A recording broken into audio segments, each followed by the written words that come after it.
था। जो अंदर की भावना था वह भावना तो ऑटोमेटिक निकलता है, जिसका देन है, जिसका प्रतिफल है कि अंबेडकर जी के नाम पर कितना चिढ़ते हैं भाजपा के लोग, वह अमित शाह खुद लोकसभा में बयां कर दिए।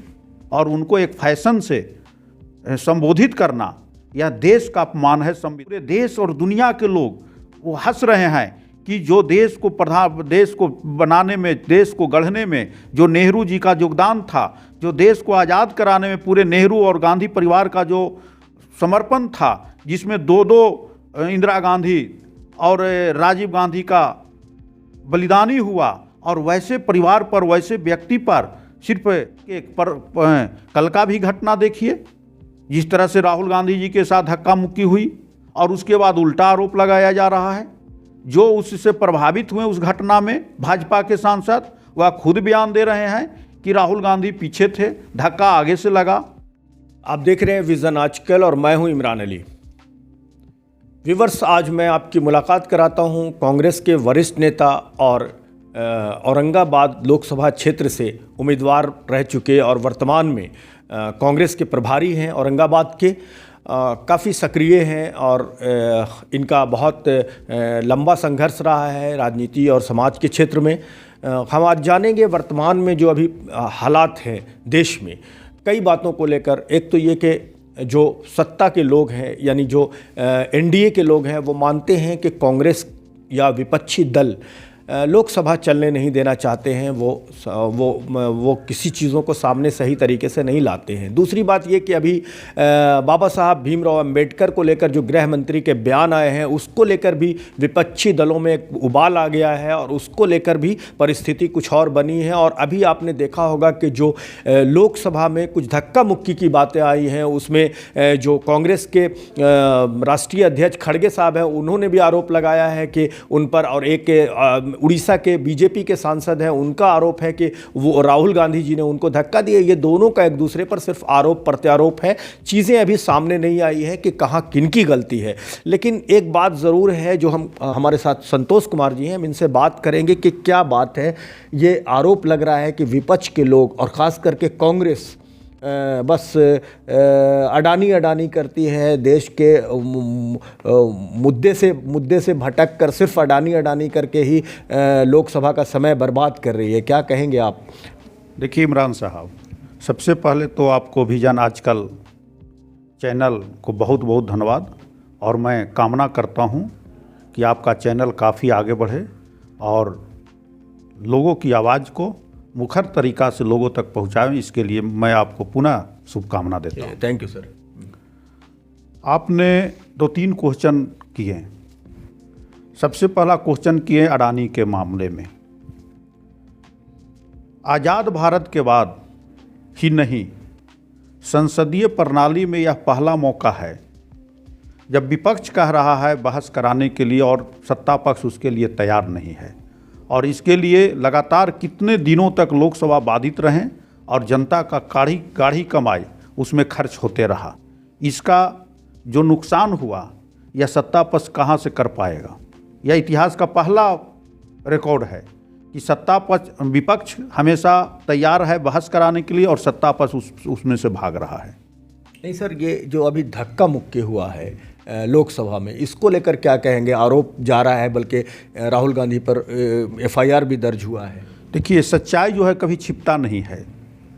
जो आरएसएस भाजपा का मुखौड़ा बनकर जो देश में शासन कर रहा है, वह शुरू से ही देश के हित में कभी काम नहीं किया है। जिनके पद चिन्हों पर, सावरकर जी के पद चिन्हों पर चल रहा है, आप खुद जानते हैं, पत्रकार हैं, कि वह अंग्रेज़ों से कितने बार उन्होंने माफ़ीनामा का चिट्ठी भी लिखा। और जो उनके पद चिन्हों पर जो चल रहा है, वह आगे चल करके क्या कर सकता है। और उसी का नतीजा है कि मुखौटा बन करके जो भाजपा एक राजनीतिक पार्टी के रूप में होकर एक सत्ता पर काबिज होना चाहता था, जो अंदर की भावना था, वह भावना तो ऑटोमेटिक निकलता है, जिसका देन है, जिसका प्रतिफल है कि अंबेडकर जी के नाम पर कितना चिढ़ते हैं भाजपा के लोग, वह अमित शाह खुद लोकसभा में बयां कर दिए। क्या बोले वो? आप सब लोग सुन रहा है, पूरा देश नहीं पूरे दुनिया देख रहा है कि अंबेडकर को लेकर फैशन बना दिए हैं। इतने महापुरुष जो संविधान की संरचना की है, तमाम लोग उनके कंधे पर जो भार सौंपा था, और वैसे व्यक्ति को फैशन बनाना, फैशन कहना कितना हास्यास्पद। जो हमारे देश को चलाने के लिए जो नीति निर्धारण करने में जो अपना योगदान दिए, और उनको एक फैशन से संबोधित करना, यह देश का अपमान है, संविधान का अपमान। लेकिन गृह मंत्री का कहना है कि उनकी बातों को तोड़ मरोड़ कर आधी बातों को सामने लाया गया है। वो कहना कुछ चाहते थे, लेकिन विपक्ष ने इसको मुद्दा बनाया है, ये विपक्ष ने अलग तरीके से पेश किया है। तो उसका फुटेज तो साफ साफ है इमरान साहब ना, उसमें तोड़ मरोड़ का किया गया तो पेश तो करें। वो तो साफ साफ लोकसभा में जो सदन चल रहा है, वो साफ साफ उसका सारे लोग देख रहे हैं, देश दुनिया देख रहा है। तो सफाई देने से नहीं ना होगा। यदि वास्तविक में अभी भी आपको अंबेडकर जी के प्रति थोड़ा सा भी सम्मान होता, तो शाह साहब को निश्चित रूप से माफ़ी मांगना चाहिए था, और मांग लेते। और माफ़ी नहीं मांगना या उनका दिखलाता है कि सिर्फ अंबेडकर जी का नाम लोग सिर्फ मुखौटा बनकर कर करके सिर्फ लेना चाहते थे। भावना, जो आंतरिक भावना था, वह अमित शाह के मुख से निकल गया। लेकिन उनका कहना है कि बीजेपी जितना सम्मान अंबेडकर जी को दे रही है, उससे पहले जो पहली सरकार बनी थी आज़ादी के बाद, जो नेहरू जी के नेतृत्व में, प्रथम प्रधानमंत्री नेहरू जी के नेतृत्व में, तो उसमें भी उनको वो सम्मान नहीं दिया गया था जो आज भारतीय जनता पार्टी के लोग कहते हैं जो हम सम्मान दे रहे हैं। देखिए, भाजपा के पास नेहरू और गांधी परिवार के अलावा कोई विजन नहीं है। 11 साल लगभग उनका शासन में होने जा रहा है केंद्र में, और पहले भी करीब 6-7 साल वह शासन किए।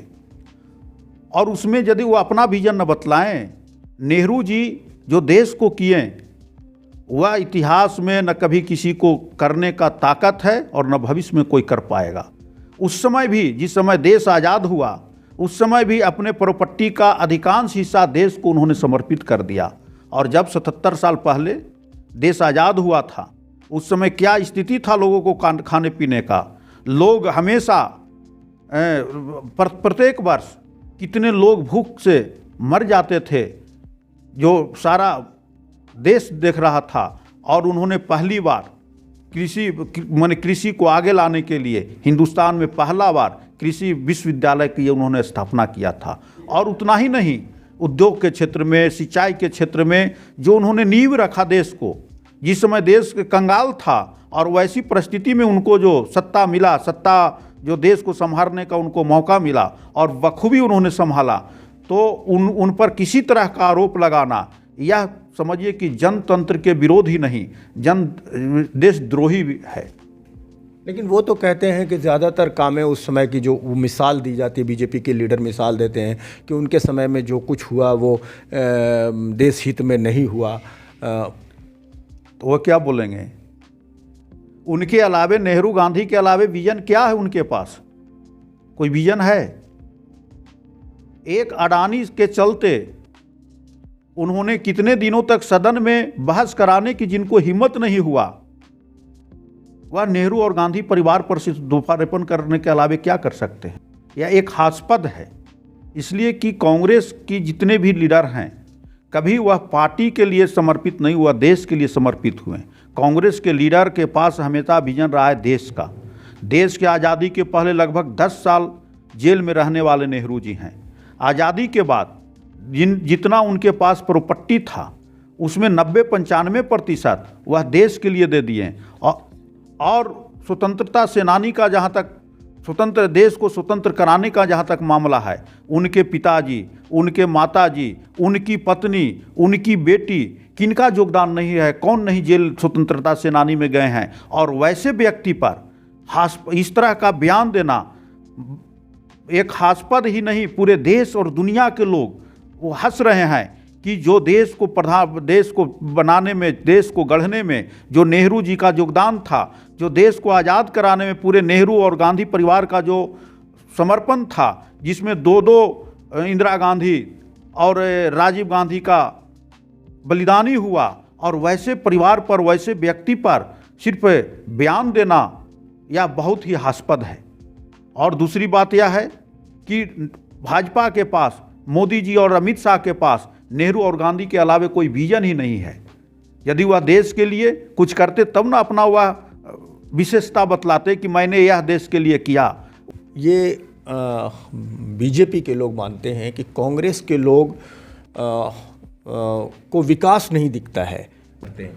देखिए, कांग्रेस जो विकास किया है उसको छिपाने के लिए सिर्फ इन लोग गांधी नेहरू की बात करते हैं, और इनके पास यदि विजन रहता है, विकास करते, तो निश्चित रूप पर अभी तत्काल जो सदन चल रहा था अपना, उसमें जो सदन में अडानी जी के बारे में जो सफाई देने के लिए कहा गया कि आखिर इनके बारे में चर्चा हो, और वैसे चर्चा से भी जो सत्ता पक्ष के जो लोग जो भाग रहे हैं, इससे आप खुद समझ रहे हैं कि कितना देश का विकास। देश का बड़ा मुद्दा क्या मानते हैं आप? देश का बड़ा मुद्दा समानता है। संविधान के अनुसार देश को चलाना है, जिसमें सारे जाति धर्म उच्च नीच सभी धर्म के लोग, सभी जाति के लोग बराबर की भावना से रहें। वो तो नारा दिए ही है, सबका विकास, सबका साथ, सबका विकास, नारा सबका विश्वास। तो अपने नारा देते हैं चुनाव में और अपने कहते हैं कि यह जुमला है। अच्छा, उन लोग तो अपने नारा चुनाव में देते हैं और चुनाव के बाद कहते हैं कि यह जुमला था। जब सबका साथ और सबका विकास है, तो अंबेडकर जी जैसे व्यक्ति के बारे में, जिन्हें हिंदुस्तान नहीं पूरे देश और दुनिया मानता है, उनके बारे में इस तरह का शब्द बोलना यही प्रतिलक्षित करता है उनके भावना को। आप किस तरह देखते हैं देश किधर जाना चाहिए, किस रूप में जाना चाहिए? अगर आपकी सरकार होगी तो क्या लगता है, आप किस तरह की उम्मीदें लगाते हैं कि देश में क्या होना चाहिए? देखिए, देश में क्या होना चाहिए तो वह तो भविष्य की बात है। लेकिन अभी जिस तरह से लोकतंत्र को तार तार किया जा रहा है, अंबेडकर जी को जिस तरह से अमित शाह ने बयान दिए, उसके प्रति जो देश की जनता का उबाल है, और उस उबाल को रोकने के लिए जो आंदोलन चल रहा है, क्योंकि भारत के संविधान में सभी को अपना पक्ष रखने का, शांतिपूर्ण आंदोलन करने का हक और अधिकार है। और आंदोलन करने में जो उनके विरोध में है, उत्तर प्रदेश में आंदोलन करने में मारा जा रहा है कार्यकर्ता, गुवाहाटी में मारा जा रहा है, और पूरे देश के कांग्रेस पार्टी के सभी कार्यालयों पर करीब करीब अनेक कार्यालयों पर हमला किया जा रहा है। ये आप समझिए कि जनतंत्र का क्या उन लोग मजाक उड़ा रहे हैं। उनका तो आरोप है कि आप आंदोलन करने वाले को भड़काते हैं, किसानों को भड़काते हैं, आंदोलनकारियों को भड़काते हैं कि सरकार के खिलाफ वो सड़क पर उतरें। यह सोचना गलत है कि अब देश के किसी भी लोगों को बहकाया जा सकता है। सभी लोग अपने हक और अधिकार के बारे में जानते हैं, सभी लोग बुद्धिजीवी हो गए हैं, इसलिए किसी को भड़काया नहीं जा सकता है। वाजिब बात जो है हम लोग उठा रहे हैं, जो जनता के बीच में जा रही है, और उससे घबरा करके अनेक तरह के कल का भी घटना देखिए, जिस तरह से राहुल गांधी जी के साथ धक्का मुक्की हुई, और उसके बाद उल्टा आरोप लगाया जा रहा है। जो उससे प्रभावित हुए उस घटना में भाजपा के सांसद, वह खुद बयान दे रहे हैं कि राहुल गांधी पीछे थे, धक्का आगे से लगा, यह फुटेज है। और यदि किसी प्रकार का हमारे पार्टी के नेताओं का गलत भी है, गलत आचरण के बारे में जो कुछ मामला है, तो उनको सार्वजनिक करना चाहिए। सीसी कैमरा में सब जगह लोड होगा, उसको सार्वजनिक करना चाहिए। चलिए, आखिरी सवाल, कांग्रेस की क्या उम्मीदें हैं, क्या भविष्य है? अभी भारतीय जनता पार्टी के लोग, खासतौर से जो सत्ता के लोग हैं, वो मानते हैं कि अभी आपका बहुत दिन तक कोई वैकेंसी नहीं है और अब आपको सत्ता में आने के लिए बहुत मुश्किल है, और अब कांग्रेस पीछे ही जा रही है, अब उसको आगे आने की उम्मीदें नहीं हैं, न के बराबर है। आपका इंडिया गठबंधन भी एक नहीं है, टूट रहा है। तो आप किस तरह से भविष्य को देख रहे हैं, कांग्रेस के भविष्य को या इंडिया गठबंधन के भविष्य को? देखिए, सबसे पहले हम लोग कांग्रेस पार्टी जो है वह कभी कमज़ोर होने वाला नहीं है, और आप खुद समझ रहे हैं कि पहले से हमारी पार्टी का जनाधार बढ़ रहा है या कम रहा है। देश में हमारे राष्ट्रीय अध्यक्ष खड़गे साहब और राहुल गांधी जी, प्रियंका गांधी जी जिस हिसाब से काम कर रहे हैं जनता के प्रति, जनता की समस्याओं को ला रहे हैं और उसके समाधान के बारे में जो नीति बना रहे हैं जहाँ जहाँ कांग्रेस की सरकार है, और ख़ास कर के बिहार में जब से अखिलेश प्रसाद सिंह कांग्रेस के अध्यक्ष बने हैं, यहाँ जो संगठन के मामले में जो काम हो रहा है, जनता के समस्या के बारे में जो आंदोलन हो रहा है, आप देख रहे हैं कि स्मार्ट मीटर जो लग रहा है जिससे कितना जनता को नुकसान है। हिंदुस्तान में सबसे पहले इसका कोई आंदोलन करने का काम किया तो अब बिहार कांग्रेस करने का काम किया। इसलिए देश में खड़गे साहब राहुल जी के नेतृत्व में और बिहार में अखिलेश प्रसाद सिंह के नेतृत्व में काफ़ी मजबूत हो रहा है, और आने वाला दिन में बिहार में भी हम लोग कांग्रेस का एक अप्रत्याशित जीत होगा और अप्रत्याशित प्रदर्शन होगा। ठीक है सर, बहुत बहुत शुक्रिया हमसे बात करने के लिए। धन्यवाद। जी।